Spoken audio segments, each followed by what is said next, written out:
Hello, it's Ben, and today we're going to be working on my Ford F150. It's a 12th generation pickup truck from 2013, and I'm trying to make sure that I got good airflow across the radiator. And what happens over time, the plastic that helps guide the air to the radiator ends up getting brittle and tears. Let me show you what I'm talking about. What we want is all the air to come in and go through the radiator, and each side has these flexible pieces that are pretty much wore out. But we're going to replace those, and hopefully that's going to get all the air directed back to the radiator to keep the engine cool. Well, I ordered this kit and it comes in 3 pieces, and that'll be for both sides of the radiator. And I'll leave information about this in the video description. But it's a simple kit and it shouldn't be too hard for us to replace. Well, thanks for tuning into my channel and watching this video. Remember, every year your truck gets older, these videos become more relevant. So check them all out. Well, here is our instructions. And we've got some fresh clips. I've got some plastic prying tools that should keep from scratching any of the paint. I'm going to start on the driver's side, or the left-hand side of the pickup truck, and remove the piece that's next to the radiator there. These pieces are held on with push-on plastic clips, and these clips can be old and brittle, and a lot of times these clips will actually break before you can remove them. Now, if you don't have a set of these prying tools, they're easy enough to find at the auto parts store, Walmart, Amazon, and you can get a good set from anywhere from, I don't know, $8 or $9 to a super fancy set that has everything under the sun for maybe $30 or $40. Totally up to you. But they are handy to have and useful, like I said, if you're trying to avoid from scratching your paint. If you don't have any pry tools, you can always use a needle nose pair of pliers, but you still need to be really careful because it's easy to break the plastic brackets that these clips go into. Well, here's the old one, and you can see how over time the material has just gotten weak and it's easy to tear. Well, in my truck the material had already ripped away from some of the clips, so I was playing a little bit of a guessing game on where these pieces went. One thing to do is just look at the piece you got and go find out where the clip should be that would hold it in place. I decided once I removed the old piece to immediately replace it with the new one. I thought it would make it easier for me to find all the locations for the clips. I found it didn't take too much effort just to push these new clips in with my thumb.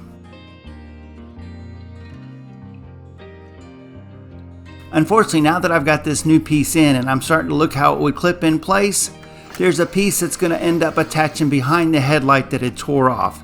So I'm going to need to remove the headlight to get this piece clipped in. Well, there's only 3 bolts that hold the driver's side headlight in, but don't drop any of the bolts like I just did. Should just pull forward, snap out, and then wiggle loose. In addition to those 3 bolts that held the headlight in place, there's also some plastic tabs that end up going into the metal fender, and those are hard to get loose, so you might have to yank and wiggle on this before you can pop the headlight out. At first I was just going to rest the headlight on the bumper, but I thought that might scratch the headlight or the bumper up, so I chose to take the headlight completely off. It seems like the dirt from all the years of use has almost cemented the bulbs into place. But there's no clips or tabs to push in, you just turn the bulb and it should come out. And remember, don't let the bulb touch any part of your skin, because the oil in your skin can make these halogen bulbs go bad. Well, now you can see where those other 2 pieces went. Well, I'm going to keep working and I'm just going to talk for a second. This is probably the most difficult part of any video, is the editing portion, because I'm not really sure exactly what I should have in these videos.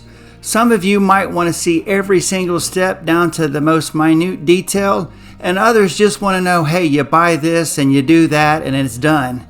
It makes it very difficult to know what exactly you viewers want.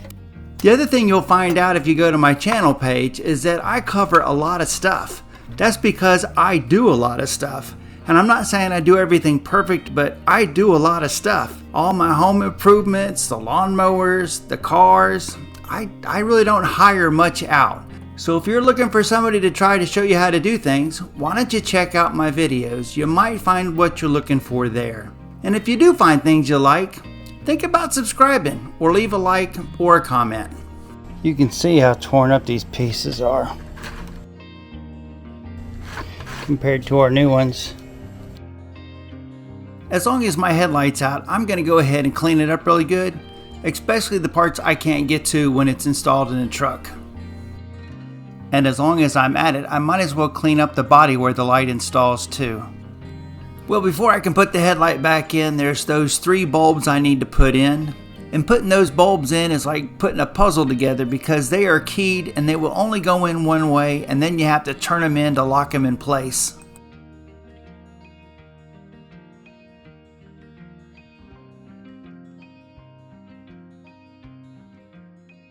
Now, if your truck is your baby, you might need to put a shop towel or a rag down over the paint to make sure that you don't put any scratches in it when you're trying to get the light back into place. Now remember, there's still those 2 pins that end up going into the body, and you might have to really push on the light to get those to go in. It took me a minute to find the bolt I had dropped, but once I did, I got the 3 bolts back in and the light was secured. Then it was time to install the air deflector that goes between the radiator and the light. First, I installed the 2 clips that are actually part of the side of the radiator. Once I had the bottom and the top clipped in, I moved over and installed the one that was a little bit higher. Now, the clip I had taken out of this area actually had a screw in it, but I'm replacing it with the one that came with the kit, and it's just a push-in clip.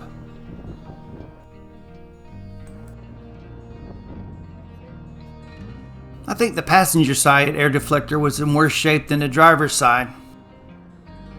Now on this side, the air deflector actually attached to the radiator in 3 separate spots. And I was able to get 2 of the clips off pretty good, but on the lower one the air deflector ended up tearing, leaving the clip still attached to the radiator mounting point. And this is where I went out and got my pair of pliers and went back to try to get that clip off. What I should have done is went and got a pair of wire cutters and just cut the clip next to the radiator, and I could have got it out that way. Instead, I kept working it until I actually broke the mounting point that was on the radiator. Luckily, I just broke the piece of plastic tab that stuck off the radiator, and it had no effect on the radiator. I know I just took off the old air deflector, but it took me a few moments to try to figure out how this new one was supposed to go back on. Eventually I figured it out, and then I started working on getting the clips in place.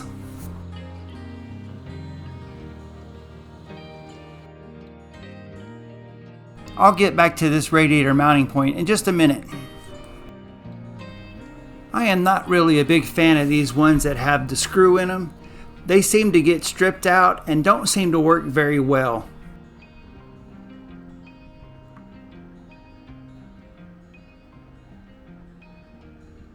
I ended up going back to the pliers and using the pliers to pry this one off. Next, there's this clip that I'm going to put in, and I've heard these referred to as automotive rivets, push clips, push retainers, retaining clips. They could be called a lot of different things, but regardless of what you want to call them, I just refer to them as clips. Well, the location of the last clip on this frame rail is sort of tucked up underneath this flap. But once it's in there, all the clips are in place.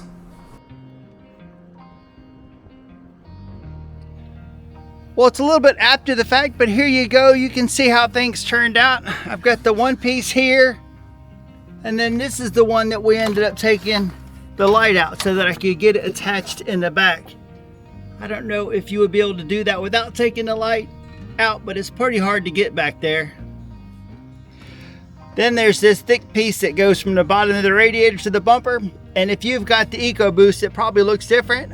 I have got the V8 and I don't have anything here. It's all empty. And this was the last piece, and if you go down towards the bottom where I broke that clip off, I just left it like it was. There you go.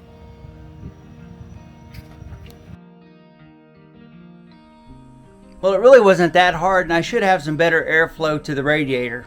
If you're having a hard time getting those little holders on, you'd probably be better off taking wire cutters and reaching around and cutting them that way and pulling them off.